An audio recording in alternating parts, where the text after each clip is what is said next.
This story is inspired by historical facts, disturbing rumors, and dark folklore surrounding the building of the American Transcontinental Railroad in the 19th century. While some characters and events are fictionalized for dramatic effect, the setting and historical context are drawn from real accounts.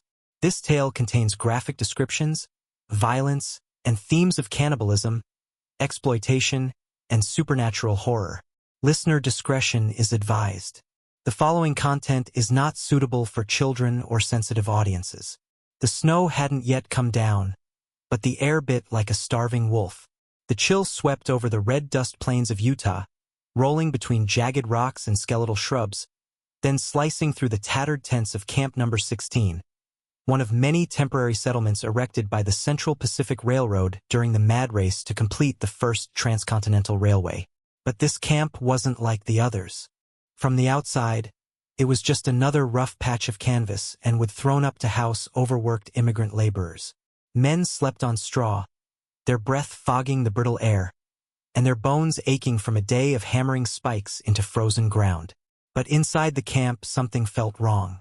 Not the ordinary wrong of labor abuse and long hours. No, this was something else. The workers had begun whispering. Irishmen, Chinese coolies, freed blacks, and white ex-convicts shared little in common, except exhaustion, hunger, and fear. The fear had crept in slowly, like rot beneath floorboards. First, it was just missing tools. Then it was missing rations. But soon it was something worse. Missing men. One by one. A man would go to relieve himself in the woods, and never return. Another would be seen heading to the tool shack and vanish. No screams. No witnesses. Just emptiness. Then someone noticed how strange the stew had begun to taste. "They're feedin' us the dead," one Irish worker muttered under his breath, hunched over his tin bowl. "Shut your damn mouth," barked a foreman. "Meat's meat. Eat or starve." But no one could explain why every meal tasted like copper, or why the cook never went hunting or received new shipments. Promontory Summit was a graveyard in waiting, and Camp No. 16 was its gateway. At the center of it all was Foreman Marshall Cregan, a towering brute of a man with skin like worn saddle leather and eyes that seemed almost too still. He had scars running up his neck and down one arm, from the war, some said. Others whispered darker tales, that he'd once led a Confederate death squad that ate their own during a siege in Mississippi. Cregan never smiled. He never shouted. But when he gave an order, it was followed, or men disappeared. Among the laborers was a quiet but sharp Chinese worker named Liang Wei. He kept mostly to himself, but his eyes missed nothing. He had crossed the Pacific from Guangdong province with a dream of earning enough gold to bring his family over. That dream now wilted beneath the weight of corpses no one dared name. One bitter morning, Liang overheard two laborers arguing. "I saw fingers in the stew," one hissed in broken English. "Shut up. They'll hear you.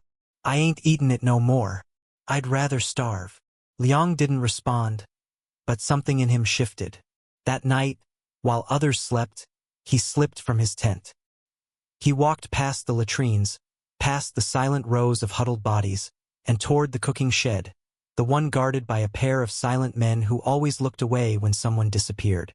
But luck was with him. A snow squall blew in suddenly, sending the guards inside for warmth. Liang took his chance. He crept around the back, his boots crunching over blood-soaked dirt, and peeked through a cracked board. Inside, he saw the cook, a gaunt, waxy man with a missing ear, carving into a slab of something unrecognizable. Liang's breath hitched. It looked like a shoulder. A human one. The cook hummed as he hacked the flesh into smaller bits, dropped them into a pot, and stirred with mechanical rhythm. The steam from the pot reeked. Not of beef, not of pork, but of something acidic, something wrong. Liang almost gagged. He backed away, heart pounding, stumbling into a pile of crates. A tin cup clanged to the ground. The cook froze. Liang ran. He didn't sleep that night, nor the next. He stopped eating. So did a few others. But most were too hungry to care. Survival does strange things to men. Then the dreams began. Men screamed in their sleep, clawing at their own faces. Others spoke in tongues. A Navajo translator working with the camp vanished and returned 2 days later, mad-eyed and covered in blood. He carved symbols into the wooden bunk posts and muttered of dark pacts and flesh debts. Liang knew then this wasn't just murder. It was ritual, and the tracks kept growing. The iron spikes drove deeper into the west, mile after mile, as though the land itself were being nailed shut. Promontory Summit was a place of triumph, they said. But for the men of Camp Number 16, it would become a tombstone without names. And for Liang, it was only the beginning. Liang Wei hadn't eaten in 2 days. His stomach snarled like a beast inside him, but the thought of swallowing another spoonful of that unholy stew turned his insides to ash. He sat outside his tent that morning, wrapped in a coarse wool blanket, watching the black smoke rise from the cookhouse chimney. The scent of meat wafted through the camp, greasy, gamey, oily, but now tainted in his memory by what he had seen. Across from him, Seamus Doyle, an Irish rail worker with soot-colored teeth and a crude crucifix around his neck, stumbled out from behind a latrine. His eyes were red-rimmed, his hands trembling as he wiped vomit from his beard. "You too?" Liang asked quietly. Seamus stared at him. I saw bones. In the dirt by the mess tent. They ain't animal bones." They exchanged no more words, but something unspoken passed between them. Fear and understanding. That evening, they waited until the guard's routine walk ended, then crept toward the back of the supply tent, the one beside the mess hall. It was the only structure with actual wooden walls and a padlocked door. Liang had been watching closely for days. He'd seen the cook vanish into it during the night, always carrying a bucket of dripping refuse. Though no animals were ever brought in or slaughtered.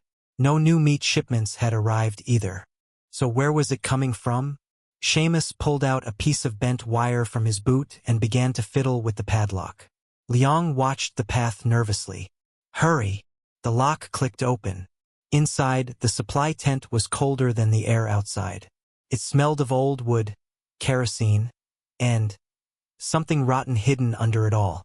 They lit a stub of candle and moved slowly between sacks of flour, crates of nails, and rolls of tarpaulin. Everything seemed ordinary, until Liang noticed a square of the floorboard that looked newer than the rest. He knelt and pressed on it. It gave way slightly. A trapdoor. "No bloody way," Seamus whispered. Liang slid his fingers into the crack and pulled. The wooden slab lifted, revealing a staircase descending into blackness. The smell that rose from below was unbearable, thick, warm, like spoiled meat left out in summer. It was the scent of something that used to be alive. Many somethings. "Stay here," Liang said. "Like hell I will," Seamus growled. They descended together, the candlelight flickering as if the darkness were trying to snuff it out. The room below wasn't a storage cellar. It was a butcher's dungeon. Hooks lined the walls, some still swinging slightly. Blood had dried into the floorboards in deep black puddles. Crates filled with bones, human bones, lined the edges of the room. In the far corner, a long wooden table was soaked in old gore, with hand restraints nailed into its sides. Above it hung a rusted cleaver and a saw.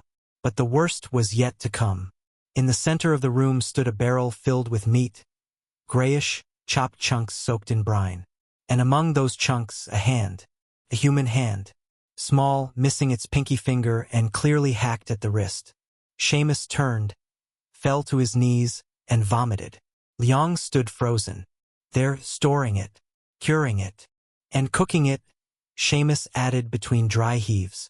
"Feeding it to us." A scraping noise echoed from above. Someone was at the trapdoor. Both men extinguished the candle and pressed into the shadows. The trapdoor creaked open, and a pair of boots descended slowly. A lantern's light followed, revealing the figure of the camp cook. Gaunt, expressionless, his remaining ear twitching with every creak. He carried a sack over his shoulder. It dripped. He whistled a tune as he walked to the butcher's table and emptied the sack. A head rolled out. The face still had eyes. Liang bit his own knuckles to stop a scream. It was the missing Navajo translator, his mouth sewn shut with black thread. The cook picked up the cleaver and began carving the body like one would a pig. That was enough. Liang nudged Seamus and silently pointed to the stairs. But the steps were too old. Seamus's boot cracked a plank. The cook paused, then turned slowly. He saw them. With a howl like a hyena, he dropped the cleaver and lunged. Liang grabbed a meat hook from the wall and swung, caught the cook in the shoulder, but the man didn't stop. His eyes were wide, pupils enormous, his mouth foaming. He grabbed Seamus by the collar and slammed him into the bloody table. Liang tackled him from behind. They all fell. In the struggle, the cleaver clattered to the floor. Liang reached for it and buried it in the cook's spine. The man shuddered and collapsed, twitching. Silence. For a long time, the two men just sat on the floor, breathing hard, surrounded by death. "We need to tell the others," Seamus said at last. Liang nodded. "They won't believe us. They will when they see this." They stood, wiping blood from their faces, and climbed the stairs. But as Liang reached the top, something caught his eye. Scratched into the inside of the trapdoor, barely visible, were words burned in with a hot iron. "Feed the rails or be fed to them." His blood ran cold. This wasn't just a mad cook. This was a system, a machine that needed bodies to run. And someone or something was making sure it stayed fed. The wind had changed. It now moaned through camp number 16 with a voice. A sickly, pained voice, as though the land itself had begun to whisper secrets no one should hear. Liang Wei couldn't sleep anymore. Not since the night he and Seamus discovered the horror beneath the supply tent. Even when he closed his eyes, he still saw it. The barrels of flesh, the pale hand, the cleaver sinking into spine. And the trapdoor's message haunted him most of all. Feed the rails or be fed to them. By day, the camp continued its routine. Iron was hauled, spikes were driven, and rail lines crept forward like the arms of a steel god, claiming land mile after mile. But by night, the air changed, the ground twitched, and men began to lose their minds. One of the Chinese workers, a young boy named Hu, was found crouched beside the tracks just before dawn. His hands were slick with blood, his lips stained. He was chewing something. When Liang ran to stop him, he saw the meat was raw, fresh, human. Hu just smiled with red teeth and whispered, "The rail is hungry." Then he started screaming and clawed his own face until he tore an eye out. He died an hour later. No one buried him. No one dared. That same evening, Seamus approached Liang, eyes dark with lack of sleep. "The lads are hearing things," he said. "Last night, I heard sobbing under my tent. I thought it was the wind. But when I looked, the ground was wet, like someone bled there." "I've heard them too," Liang replied. Voices in the dirt, screaming. It wasn't just the two of them. The Navajo elders who once worked as guides had begun refusing to set foot near the camp. They called it Seichizi Chidi, meaning the iron curse. One elder told Liang, "You built your path through sacred veins. Now the land bleeds and cries for vengeance." Seamus didn't believe in spirits, but he believed in what he saw. The third night after the cellar incident, a man named Elijah, one of the few black workers, woke the entire camp with screams. He stumbled out of his tent, shirtless in the snow, his back clawed with deep scratches. "They pulled me," he shouted, "from the ground. Hands came through the dirt." No one believed him until they saw the handprints, 4 of them, burned into the frozen soil around his bed. Fingers too long, palms too wide. Then came the dreams. Liang dreamed of the railed weeping, of bones bursting through the tracks, of a monstrous conductor made of stitched flesh calling men's names one by one. "Your ticket," it rasped. "Pay in meat." Seamus dreamed of the cook, still alive, still smiling, cleaver in hand, stirring a pot with the severed head of his own mother. The head looked up and whispered, "You're next." Another worker sliced his own tongue off with a rail spike. Another gouged out his ears. They wanted the voices to stop, but they didn't. One night, Liang tried to write a letter to his family, but when he opened his pack, the parchment was soaked in blood. A single word was scrawled across it in something that smelled like bile. Debt. That was when Liang knew. It wasn't just cannibalism. It wasn't just murder. There was something ancient underfoot. Something bound to the rail. Something that had always fed on labor, suffering, and flesh. He shared everything with Seamus. Seamus, despite his shaking hands and sweat-drenched face, had started carving a crude cross from leftover iron. I don't care if it's ghost, demon, or curse. I'm killing that bastard Cregan. He's the head of the beast. Liang didn't argue. They made a pact. Expose the truth. Warn the others. And if they couldn't stop it, destroy the camp. But the land had other plans. The following morning, a body was found hanging from the water tower. It was Elijah. His hands were nailed into his own eyes and carved into his chest, with surgical precision, were 3 words: fed too little. The camp was unraveling. Rumors spread like fire. Men began deserting. Others locked themselves in their tents and refused to work. But the foreman, armed and brutal, cracked down with whips and pistols. And still the stew pot bubbled every night. Cregan stood before the fire one evening, eyes like polished stone, and said, "Those who stay will be paid. Those who flee will be meat. That is the law of the line." Then he smiled. It was the first time anyone had seen his teeth. They were filed, sharp, predator teeth. Liang's blood turned to ice. That night, as the moon rose over the red hills and wind howled like the dead, the camp turned silent.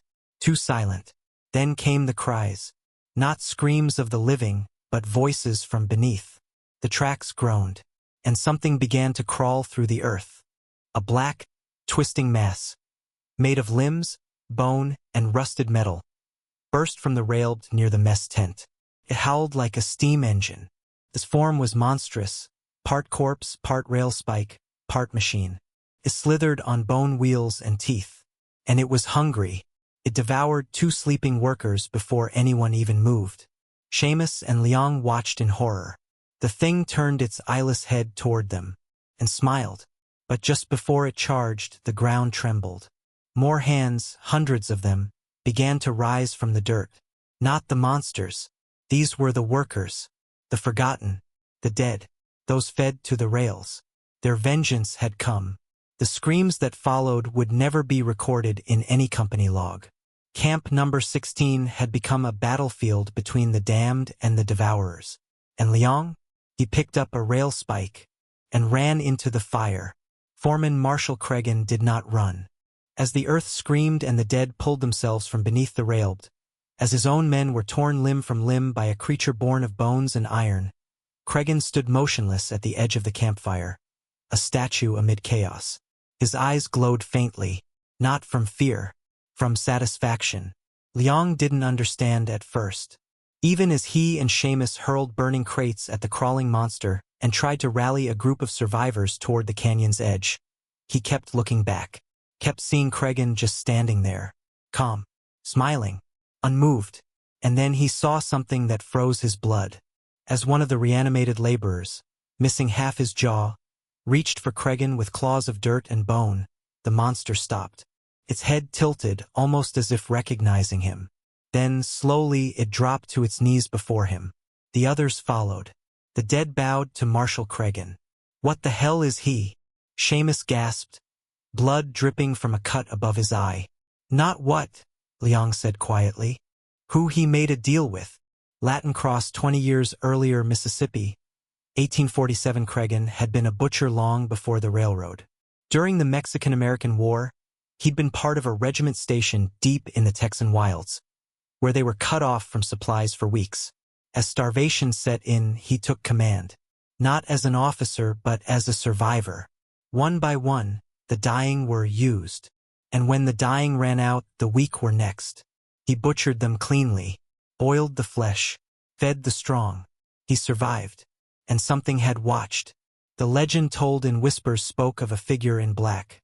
Not a man, not a devil, but something older, something hungry, came to men in blood, in desperation, in madness. It offered what they wanted: life, strength, command. in exchange for one promise: feed me. The pact was simple: provide flesh and you would thrive. Marshal Cregan didn't hesitate, and he never stopped feeding. Present-day Utah, 1867 Camp No. 16 had become a stage for that pact to thrive. The railroad gave him purpose, a line that could stretch endlessly across the land, chewing through forests, deserts, mountains, and towns.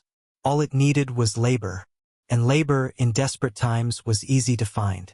No one missed poor men. No one asked where immigrants went. No one investigated missing records from a frontier ruled by greed and gold. Cregan had made his camp a temple to the pact. The stew was an offering. The bones in the cellar were currency. The railbed itself, every spike, every tie, was soaked in blood, compacted over time until the iron itself remembered. That night, as the undead crawled from the ground, Cregan raised his hands like a preacher welcoming revival. "You see now?" he shouted to the remaining workers. "You see what feeds you? What gives you work, gives you roads, gives you order. Flesh. Flesh is the foundation of this empire." A spike whizzed past his head. It was Liang. He stood by the fire, face cut, chest rising and falling with rage. "You killed them," he shouted. "You butchered them like pigs, and now you serve a demon in the dirt." "No," Cregan said, stepping forward. "I made the sacrifice. While the world sat fat and blind, I built something eternal. They came to me starving. I gave them purpose by feeding them each other." Seamus roared beside him. Cregan shrugged. "They were already dead the moment they stepped into my camp. I simply made their deaths matter." The ground trembled again. The great bone and steel beast, the creature they had seen earlier, rose behind Cregan like a god reborn. This massive frame scraped the sky. It had grown, consumed more bodies, more metal, and now glowed faintly with furnace light from within its ribs. Cregan turned toward it and placed his palm against its chest. "Heard." "His name," Cregan said, "is Nameless Hunger. He remembers every scream, every twitch. He is the rail, the sacrifice, the debt paid forward." Seamus, enraged, charged with an iron spike. "Then he dies today." The monster moved faster than thought.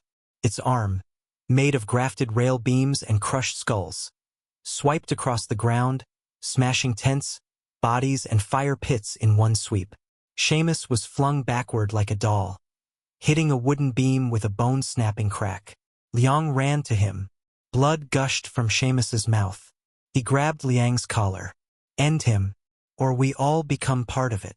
Liang nodded, tears threatening to fall, but there was no time. The creature charged again, and this time Liang ran. Not out of fear, but toward the cookhouse. Toward the one thing Cregan feared, the fire. If the creature was built from death, maybe it could be unbuilt by cleansing flame.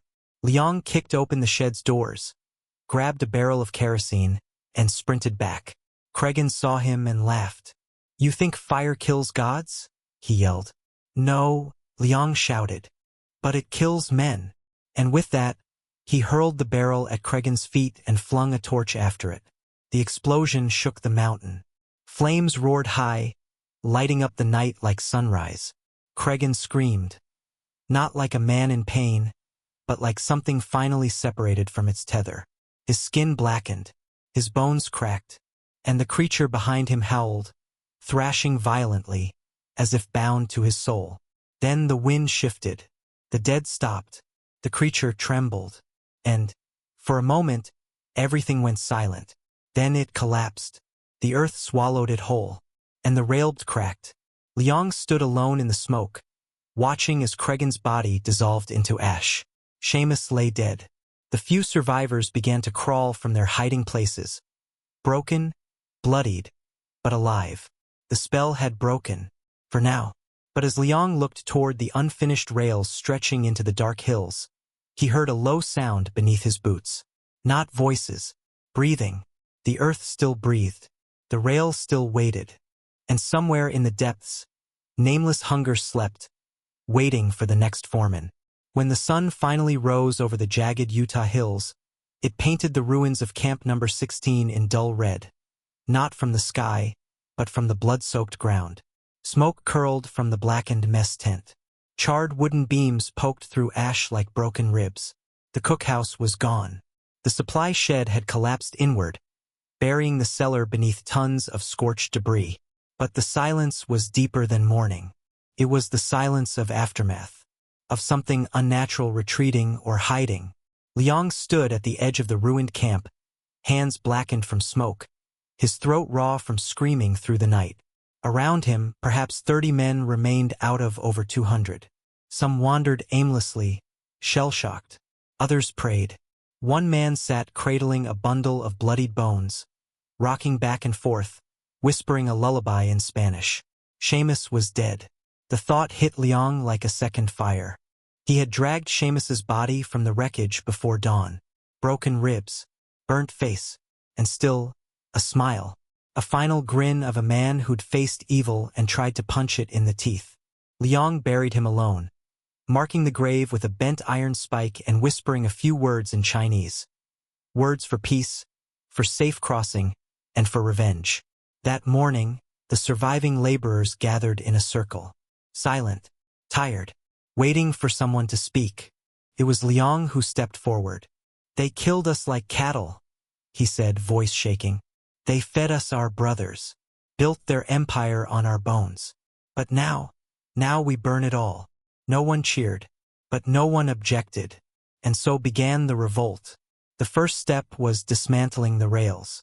They used pickaxes and bare hands, tearing up the cursed metal piece by piece, stacking it in piles to be melted or buried.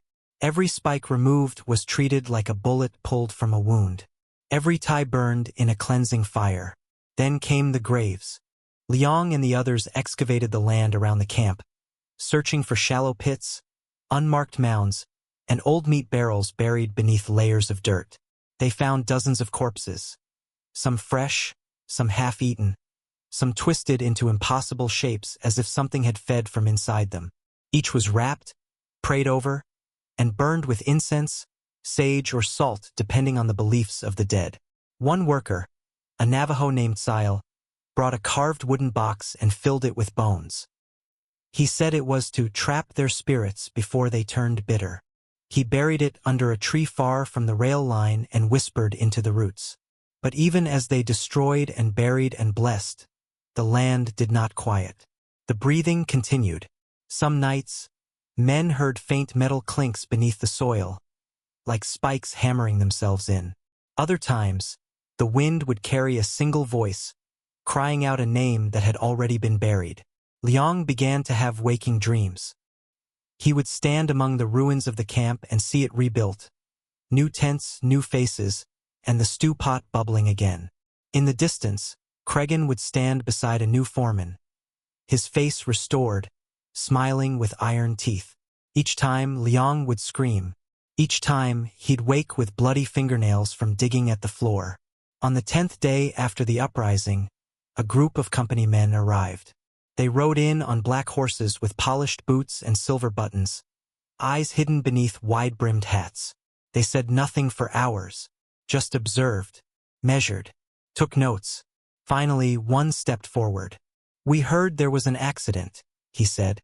"Perhaps a cholera outbreak, or violence between workers." "No accident," Liang said. "Your foreman was a butcher. Your camp was a slaughterhouse." The man raised a brow. "That's quite a claim. We have graves, burn marks, witnesses." The man smiled. "You have nothing." And in that moment, Liang understood the truth. They knew. They had always known. The pact wasn't just Cregan's. The railroad itself, the company, the empire, was part of the feeding, part of the silence. The rail needed flesh, and so long as it grew, so long as profit flowed, the debt would be paid. One way or another. That night, the remaining workers held council. "Do we run?" asked one. "No," Liang said. "We finish it." "How?" said Sile. "The company will send more. The line will grow." Liang nodded. "Then we cut the route." Together, they marched to the far end of the unfinished line, the final stretch that hadn't yet been laid. There, Beneath a rocky ridge, they found what Cregan had called the foundation pit. It was a trench dug too deep, too wide, with no reason. It wasn't for tracks. It was an altar. Bones lined the bottom, arranged in symbols. Rusted spikes formed glyphs. In the center, a mound of tar and flesh pulsed slowly, like a heart not ready to stop beating. The monster was not dead. It had retreated here, waiting. Liang stepped forward with a barrel of black powder. He poured it into the pit, spilling it over the mound. Others followed, tossing in dried wood, rags, and oil-soaked tarps. They built a pyre. Then they lit it. The explosion cracked the mountain. Fire rose into the night sky, turning the ridge into a volcano of bone and iron. The earth screamed. The wind howled. The trees shivered. And the breathing stopped. For the first time in weeks, the camp was silent. At sunrise, they left camp number 16 behind. They took no tools, no iron, no food, just each other. Some went east, some west. Liang walked alone for 2 days before reaching a small settlement. He said nothing of what he'd seen, only that the camp had closed.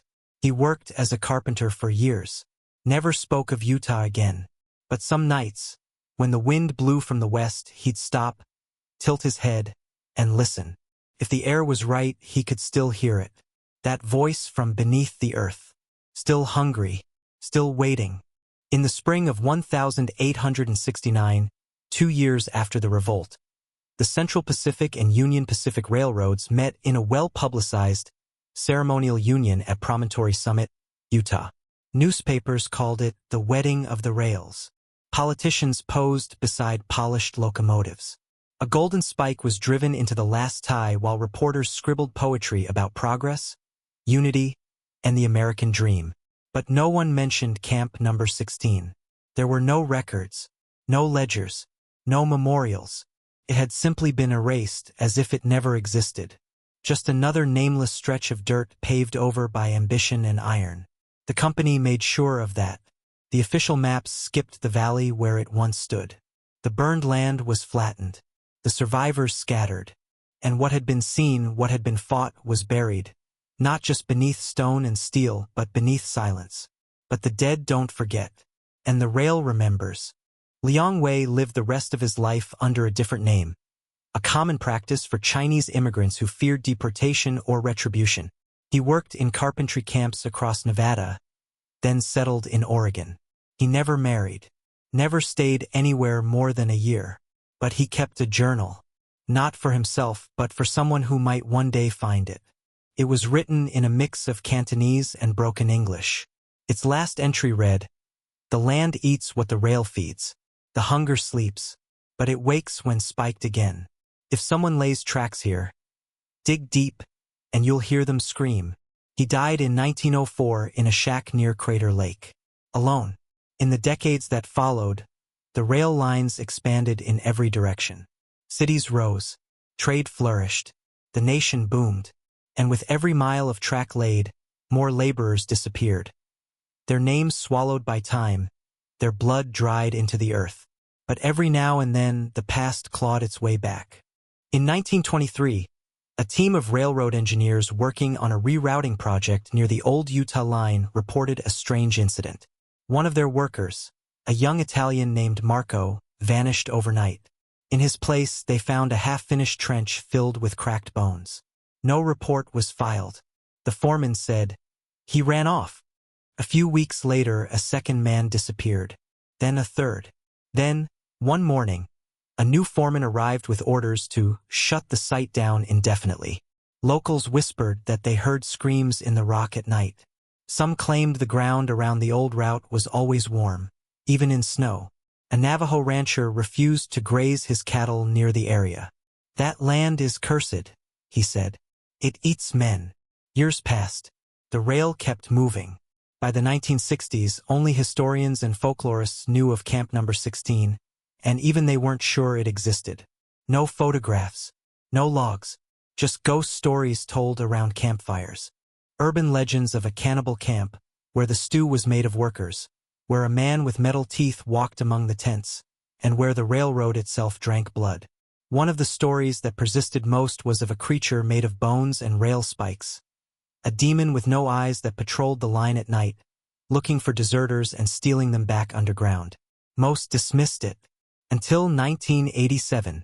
In June of that year, a group of university students from Salt Lake City, working on a geology project, camped near a remote section of abandoned rail once part of the original promontory route. They set up audio equipment to study underground rock vibrations.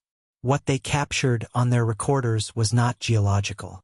Between midnight and 2 a.m., the devices picked up rhythmic clanging, like distant hammers striking spikes. A voice followed, gravelly, low, repeating something in a dialect no one could identify. One of the students, a girl named Renee, began having night terrors. She told her professor that she saw a man standing at the foot of her sleeping bag, tall, wearing a black coat, with no eyes, only rows of polished steel teeth. 2 days later, she disappeared. Search dogs found nothing, only her boot, resting beside the rusted rail. With a single word scratched into the heel, Federal, the story made local news, briefly, before being dismissed as a student prank or tragic accident. The university sealed the recordings. The other students never spoke publicly again. The site was declared geologically unstable and permanently closed. Today, trains still run through Utah. Every year, thousands ride across the old routes, never knowing what's beneath them. The valleys have been reshaped. Technology has replaced muscle. GPS and satellites now govern the paths once laid by bleeding hands. But the land hasn't forgotten. Local hikers occasionally find old tools buried deep. Rail spikes bent into strange shapes, cleavers rusted but intact, and bones with clean, straight cuts as if carved by a practiced butcher.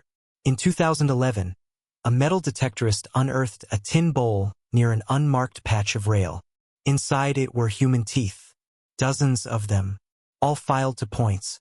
Authorities called it a hoax. They always do.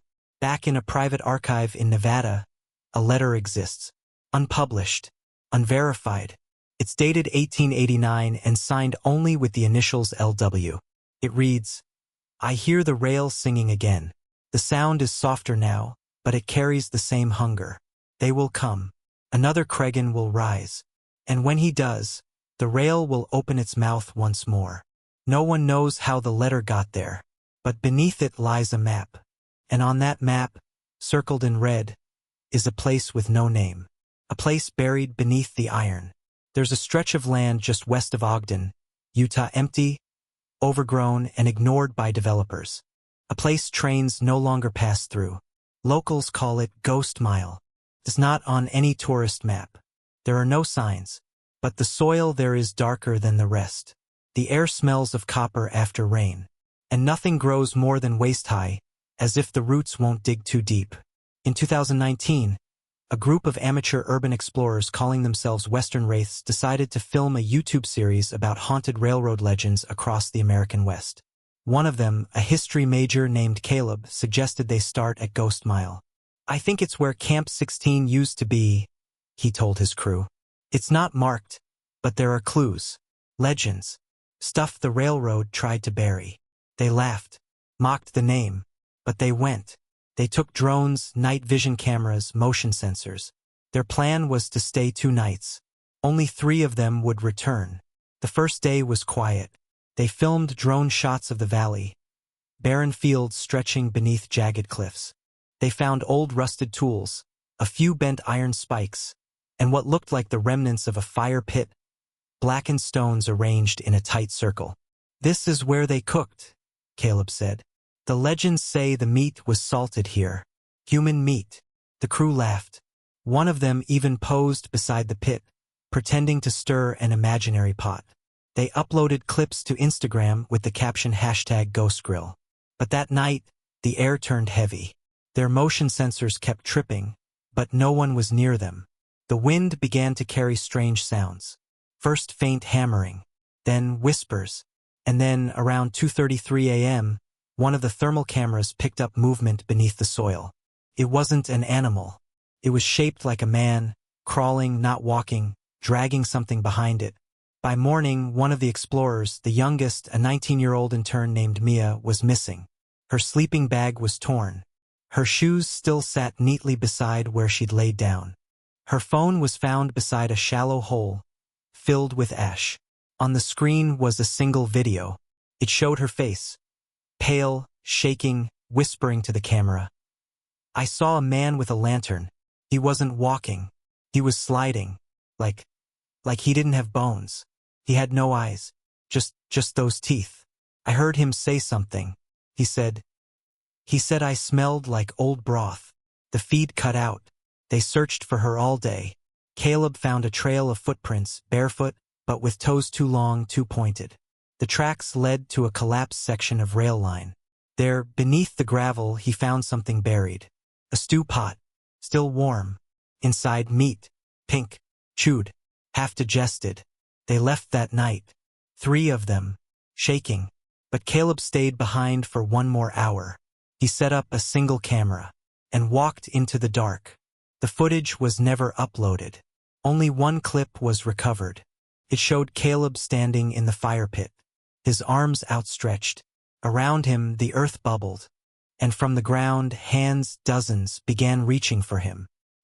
He looked into the lens and said, "The stews never stopped. We've just been eating from farther away." Then the screen went black. His body was never found. Since then, no one has dared camp at Ghost Mile. But stories still surface. Local ranchers report missing livestock. Hikers hear voices in the wind. A railroad worker claimed he found a human finger inside a drainage pipe. When he reported it, his supervisor told him to burn it and shut up. In 2021, an anonymous whistleblower leaked documents from a railroad company safety report. One page read, "Avoid excavation between mile marker 93 and 94. Ground stability compromised. Multiple worker disappearances logged. Do not investigate." Another page simply said, "Debt never dies." All across the West, stories like these continue. A conductor on a midnight freight train sees a man walking beside the track at full speed, smiling with a cleaver in one hand. A rail inspector finds stew bowls lined along the track like an offering. A teenage runaway hops a train and is never seen again, except for her scarf, later found tied to a spike with the word "flesh" etched into it.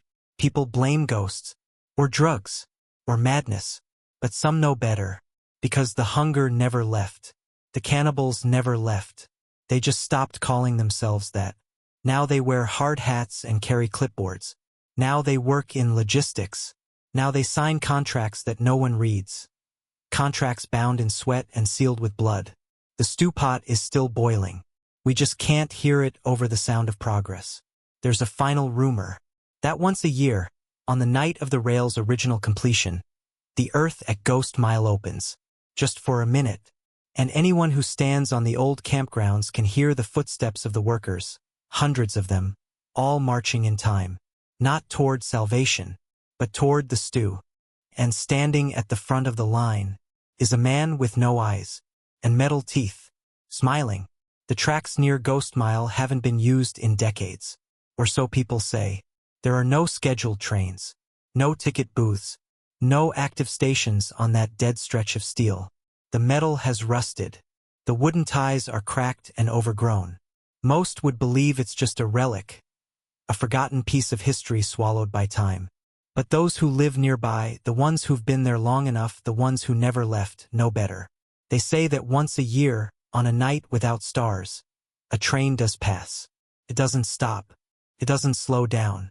And it doesn't carry passengers. Collects them. Midnight, October 10th, 2022. A long-haul trucker named Wayne Pullman was driving eastbound on Highway 83, the road that runs parallel to the old rails for nearly 20 miles. He'd driven it 100 times, knew every bend, every bump. But that night, as his radio crackled with static and his headlights flickered for no reason, he looked to his right, to the field where the old track ran, and he saw it. A train. Black, silent, and impossibly fast. No engine lights, no noise, no steam, just steel and shadow, blurring through the dark. Wayne blinked, rubbed his eyes, but it was there. Worse, as it passed, the temperature in his cab dropped so fast the windshield frosted over. His coffee froze in the cup holder. And then a voice, not through the radio, but from the engine of the train itself. Low, ancient, cracking like a warped record. All aboard, meat to bone. Debt to ash, feed the line. He veered off the road and crashed into a ditch. His rig caught fire.